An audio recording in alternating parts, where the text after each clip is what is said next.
Kas suudad veel üldse uskuda inimestesse? Mida tunned, kui... Mina olen Mattias Elbrecht. Aastal 2013 saab täis 10 aastat sellest, kui ma hakkasin tegelema ülistusmuusikaga ja ülistuse juhtimisega.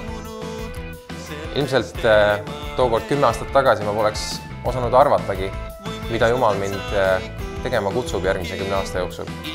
Ma olen tegelenud ülistusbändide koordineerimisega, laulude kirjutamisega, plaatide salvestamisega ja veel palju muuga. Ja kindlasti ei oleks ma osanud arvata, et just 2013. aastal saab salvestatud ja välja antud heliplaat, mille kõik laulud on minu kirjutatud. Selle ülistusplaadi nimi on Tõde otsides ja see peegeldab minu isiklikku teekonda viimase paari aasta jooksul. Kuid ma usun, et tõe otsimine on tegelikult osa kõigi inimeste elust, sest meie süda igatseb tõde tunda.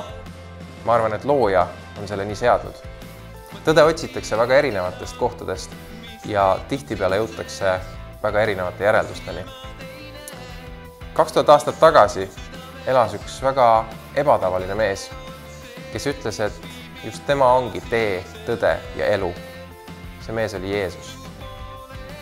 Ma usun, et tegelikult me otsimegi kõik just teda. Sest ilma teda tundmata ei oska me keegi tõeliselt armastada ja andestada. Mina olen enda tõe leidnud ka just temas. Tõe selle kohta, kes ma olen ja kuhu ma lähen. Tõe selle kohta, mis on minu elu eesmärk ja kuidas selles hullumeelses ja rahutusmaailmas hoida oma silmad igavikulistel väärtustel.